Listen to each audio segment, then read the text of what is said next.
අලිමිනිස් ගැටුම අපි කොතෙකුත් අහන්නට ඇති මාතෘකාවක්ද. හැබැයි මේ අලිමිනිස් ගැටුම ඇතුලේ මිනිසුන් කොච්චර ප්‍රමාණයක් මිය යනවා ඇද්ද? අලින් කොච්චර ප්‍රමාණයක් මිය යනවා ඇද්ද? ඔය අලිමිනිස් ගැටුම කියන ප්‍රශ්නය ඇතුලේ කොයි වගේ සංවේදී පුවත් නිර්මාණය වෙලා ඇද්ද? ඒ වගේ සැඟවිච්ච පුවත් කොච්චරනම් ඇද්ද? අද මම පැහැදිලි කරන්නේ එවන් වූ ඛේදනීය පුවතක් පිළිබඳව. ඔගොල්ලෝ දන්නවද පුතේ 2021 සැප්තැම්බර් මාසේ 23 වෙනිදා චරිත අතලගේ කියන ගායකයාගේ ඊමේල් ගිණුමට ඊමේල් පණිවිඩයක් එනවා. මේක පුතේ මේ ඊමේල් පණිවිඩයේ තියෙන්නේ පේජ් 8ක් සහ ෆොටෝ 63ක් තියෙනවා. ඔන්න ඔක තමයි මෙන්න මේ ගීතය නිර්මාණය වෙන්න නිමිත්ත බවට පත් වෙන්නේ. මෙන්න මේ පේජ් 8 සහ ෆොටෝ 63 ඇතුලේ ලංකාවේ ඛේදනීය පුවතක් සැඟවිලා තියෙනවා. රයිට්. මෙන්න මේ කතාව සිද්ධ වෙන්නේ පුතේ පොළොන්නරුව ප්‍රදේශයේ. කොහෙද?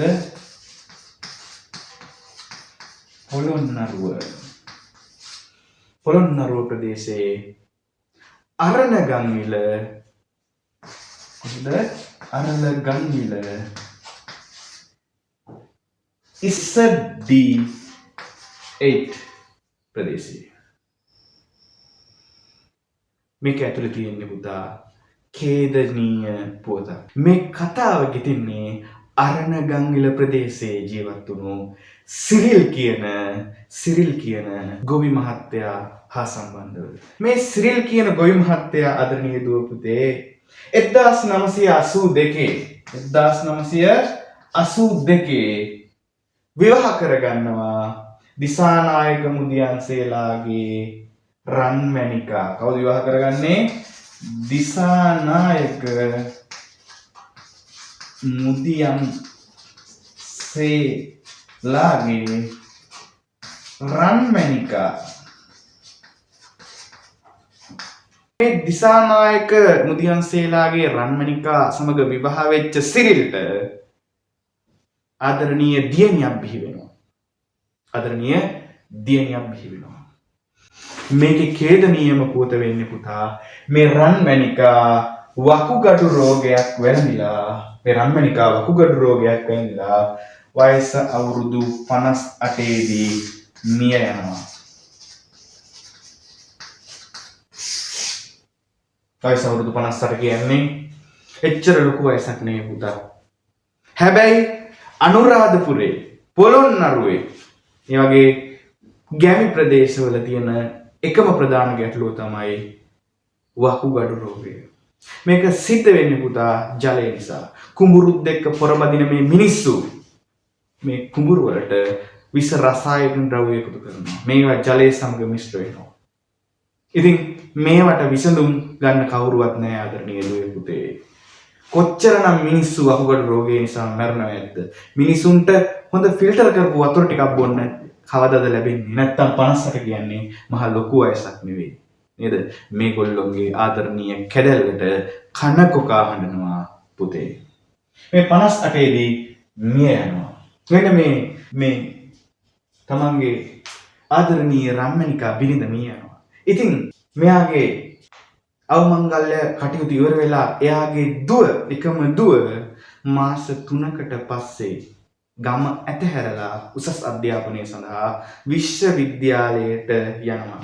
ඇගේ දියණිය මොරටුව විශ්වවිද්‍යාලයේ උපාධිධාරණියක්. එයාට ඒ නිසා මොරටුව විශ්වවිද්‍යාලයට යන්න සිද්ධ වෙනවා අම්මගේ මරණයෙන් පස්සේ මාස 3කට පස්සේ. කොයිතරම් ඛේදනීය පුවතක්ද? එතකොට මේ ගෙදර තනි වෙන්නේ කවුද? සිරිල් තනි වෙනවා. හැබැයි මේ සිරිල්ගේ තනිය මකන්න හැමදාම හවසට රැට මේ සිරිල්ගේ ගෙදර ගාවට එනවා ඇතින්නියක්. මේ ඇතින්නිය දකින්නේ සිරිල් තමන්ගේ බිරිඳගේ පුනරාගමනයේ ලෙස, තමන්ගේ බිරිඳ නැවත පැමිණීමක් ලෙස. හැමදාම හවසට එනවා. මේ ඇතින්න කෑ ගහන හඬ සිරිල්ට ඇහෙන්නේ තමන්ගේ බිරිඳ කෑ ගහනවා වගේ. එතකොට තමන්ගේ බිරිඳ කතා කරනවා වගේ. හැබැයි පුතේ අවාසනාවන්ත කරුණ කියන්නේ මේ ඇතින්නත් මොකද වෙන්නේ?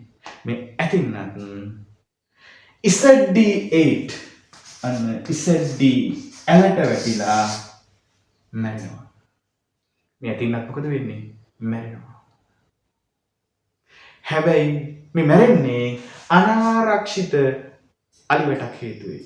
ඒ කියන්නේ ZD ඇල දෙපැත්තේ ගහලා තියෙන අලිවැට හරියට නඩත්තු නොකිරීම නිසා. ඒකේ සමහරක් තැන්වල අලිවැට කැඩිලා තියෙනවා. අන්න එතනින් රිංගපු අර ඇතින් මොකද වෙන්නේ? මැරෙනවා. මේ සමගම මේකට සම්බන්ධ බලධාරීන් කිසිවෙක් නීතිය ක්‍රියාත්මක වෙන්නේ නැහැ.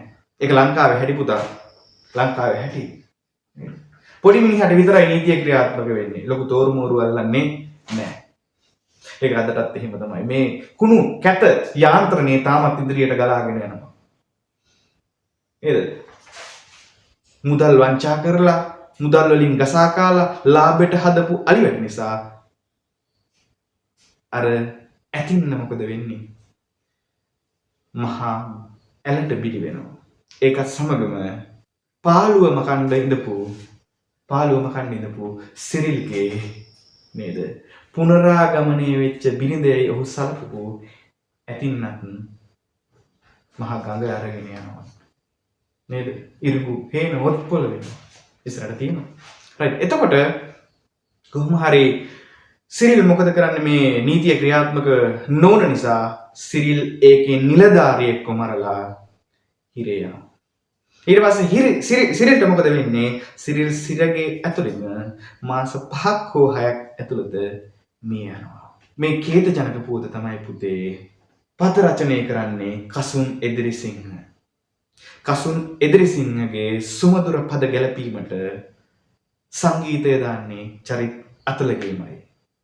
ගායනයත් චරිත් අතලගේමයි. මේ දැවැන්ත ඛේදවාචකය වචන කීපයකට ගොනු කරලා චරිත් අතලගේ සහ කසුන් එදිරිසිංහ කියන දෙපළ මුළු මහත් සමාජයම කම්පාවට පත් කරනවා. හරි, එහෙනම් අපි ගීතයට ගොස් බලමු.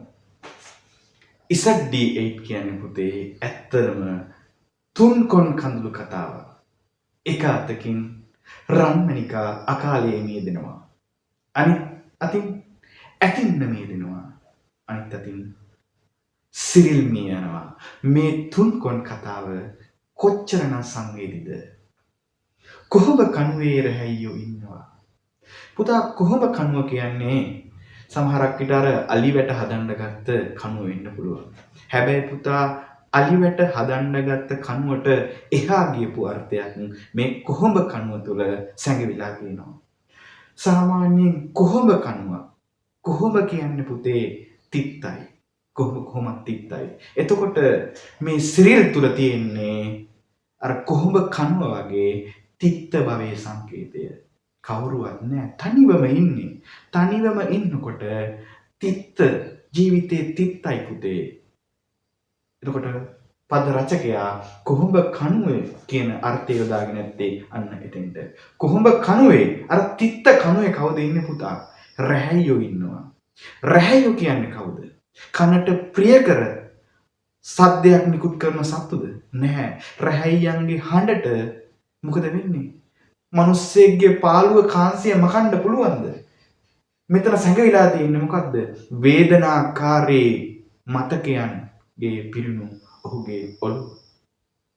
වේදනාකාරී මතකයන් අර රැහැයියන් කෑ ගහන හඬ වගේ නිතර දෝංකාර දෙනවා. හැබැයි ඒ රැහැයියන්ගේ හඬින් සිරිල් මොකද වෙන්නේ? සැනසෙනවා. කොහොඹ කණුවේ රැහැයියෝ ඉන්නවා. උන් රෑමගේ තනිකම මකනවා. රැහැයියන්ට තනිකම මකන්න පුළුවන්ද? රැහැයියෝ කියන්නේ කනට ප්‍රිය නාදයක් නිකුත් කරන සත්තුද? හැබැයි රැහැයියොන්ගේ නාදයෙන් උනත් තනිකම මකා ගන්න වෙනවා. පාළුව තනිකම රජයන හදවතකට රැහැයියන්ගේ නාදයක් මිහිරක් ගෙන දෙනවා පුතේ. නුඹ තාමත් දොරකඩ ඉන්නවා දැනෙනවා. අන්න කේතනීය පුත. තමන්ගේ බිරිඳ තාමත් දොරකඩ ඉන්නවා වගේ දැනෙනවා. රෑ නිින්දෙන් ඇවිදින් ඉන්නවා. රාත්‍රියේ අර ඇතින්න එන ආකාරය වෙන්න පුළුවන්. ඇතින්නගේ පුනරාවර්තනය වෙන්න පුළුවන්. රෑට එනවා ඇතින්න. නුඹ කකුලෙන් අදිනවා දැනෙනවා. මම දන්නේ නැතිවම කඳුලක් වැටෙනවා. දැන් සාමාන්‍යයෙන් පිරිමින්ට ඇඬෙන්නේ නැහැනේ පුතේ. පිරිමි අඬන්නේ නැහැ සාමාන්‍යයෙන්. පිරිමින්ට දරා ගන්න බැරිම තැන තමයි කඳුලක් පිට වෙන්නේ. කාන්තාවන් මහ මුහුදක් පිරෙන්න ඇඬුවත් එක පිරිමියෙක් අඬන එක කඳුළු බිඳ බර වැඩි කියනවා. එතකොට මෙතන සිරිල් අඬන්නේ නැහැ. සිරිල්ට මොකද වෙන්නේ? ඉබේටම ඇඬෙනවා. ඒ අසලින් ඇවිදින්න ඉන්නවා. මට ඒ බව ඉඳ හිට දැනෙනවා. නුඹ තාමත් ගෙපිලේ ඉන්නවා දැනෙනවා. අන්න ගෙදර පිලේ තාමත් ඉන්නවා දැනෙනවා. එක අතකින් රම්මණිකා වෙන්න පුළුවන්. එක අතකින් රම්මණිකා නැමැති පුනරාවර්තනය වෙච්ච ඇතින්න වෙන්න පුළුවන්. රෑ හීනෙන් නැවිදින් ඉන්නවා. නුඹ කොනිත්තුවා මගේ දැනුණා. නුඹ කොනිත්තුවා වගේ දැනුණා. රැහැයියෝ නාගන් හාමිනි තාමත් ඉන්නවා. රැහැයියනි. යෝම ලස්සනම රැහැයියනි උඹලා කෑ ගහන්න එපා. තාමත් හාමිනි ඉන්නවා දැනෙනවා. තව මට ඉන්නවා දැනෙනවා හාමිනි. අර ගෙදර කලින් ඉන්දියා වගේ. ඊට පස්සේ තමයි හොඳම කොටස පුතා. දැන් ඔය ගම්බද කාන්තාව කියන්නේ පුතේ ආගම දහමට ලැබි පන්සලට යන තෙල් මල් පූජා කරන නේද? හොඳ හදවත් තියෙන මිනිස්සු පුතා. Tamanට කණ්ඩ නැතත් නේද? දානෙ වේල වරද්දන්නේ නැහැ. හතර පොයේටම සිල් ගන්නවා. සතාසි උපාවට කරදරයක් කරන්නේ නැහැ. ඒ වගේ මිනිස්සුන්ට මේ දේශපාලන ව්‍යුහය ඇතුලේ ලැබෙන තැන මොකද්ද? සුදුවට ඇඳට හැමෝම බොදු නෑ පුතා. සුදුවට ඇඳපු ගොඩාක් මිනිස්සු කරපු දේවල් ඔයගොල්ලොන්ගේ ඇස්පන අපිට පේනවා ඇති දැන්. හැබැයි එහෙම කෙනෙක් නෙවෙයි කවුද? මේ ගම්බද මිනිස්සු. ඔන්න සුදු පාටින් සිල් රෙදි කහ පාටට හැරිලා. මෙතනින් කියවෙන්නේ මොකද්ද? සතර පොයටම සිල් ගන්න. උපාසක අම්මා කෙනෙක්. පොයට සිල් ගන්නවා. කොච්චර හොඳ දෙයක්ද? හැබැයි මොකද වෙලා තියෙන්නේ? සුදු පාටින් සිල් රෙදි කහ පාටට හැරිලා. පඳු පාට වෙලා කහ පාට වෙලා. කහ පාට වෙන්නේ ඇයි?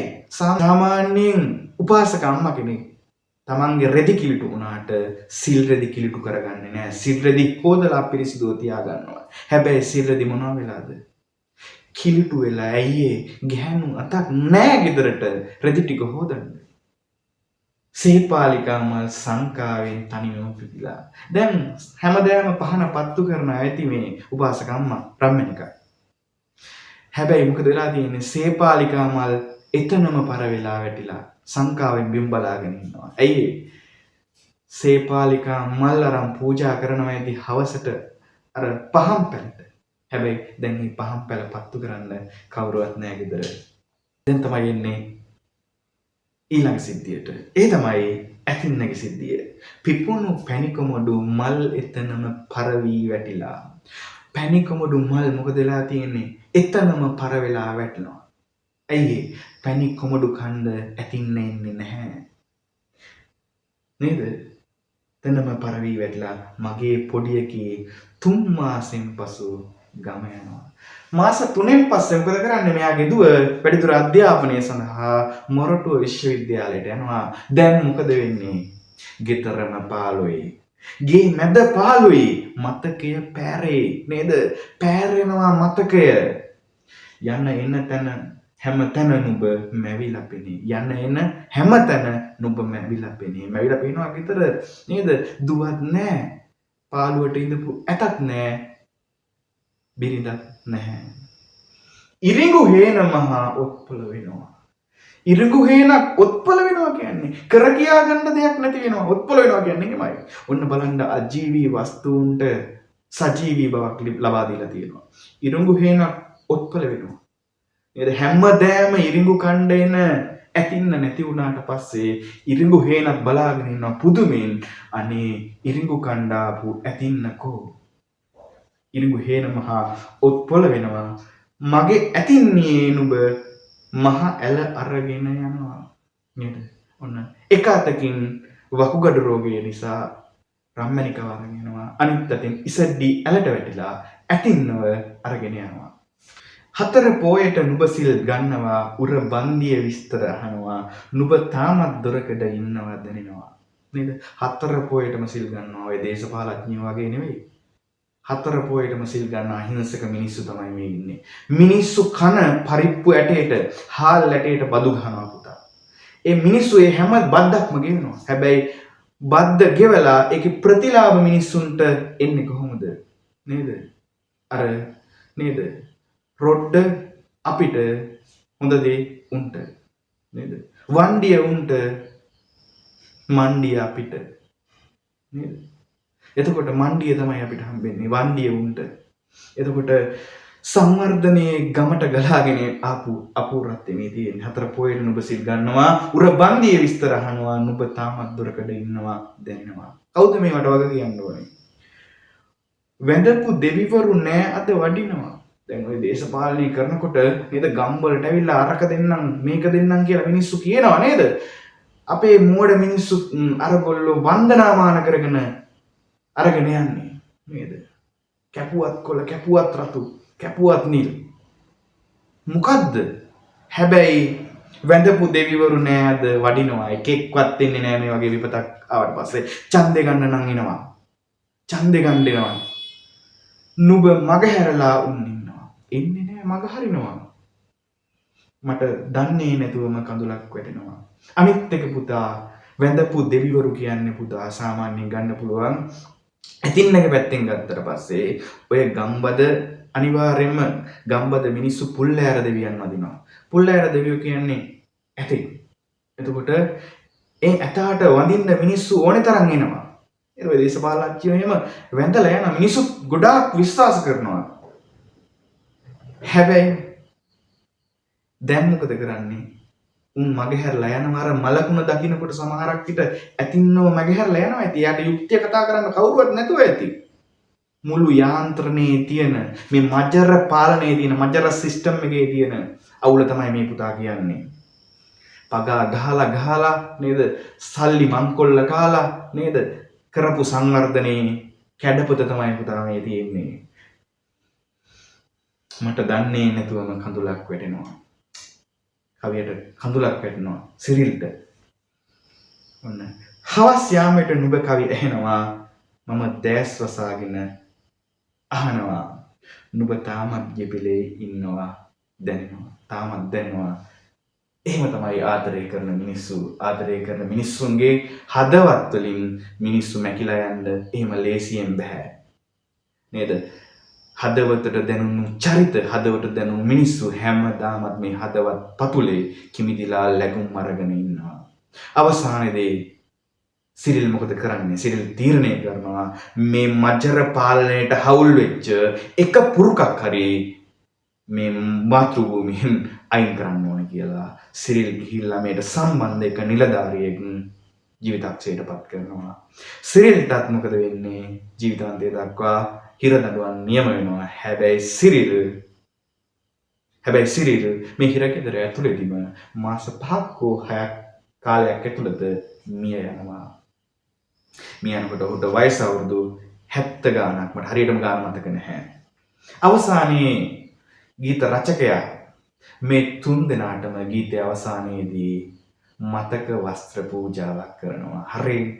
හරිම කේන්ති ජනකයි. ඇතින්නට රන්මැණිකට සහ සිරිල්ට. ඉමන් බික්කන් සපරිස්වාරන් ඉමස්මි නසින්නස්ස බික්කු සංගස්ස දේව කියලා කවිය මොකද කරන්නේ? මේ තුන් දෙනාට මතක වස්ත්‍ර පූජා කරනවා තමන්ගේ ගීතයෙන්ම. කොච්චර කේන්තිජනක පුවතක්ද පුතා? කොච්චර කේන්තිජනක පුවතක්ද? එහෙනම් මම අදට ඔයගොල්ලොන්ගෙන් සමුගන්නවා. ස්තුතියි.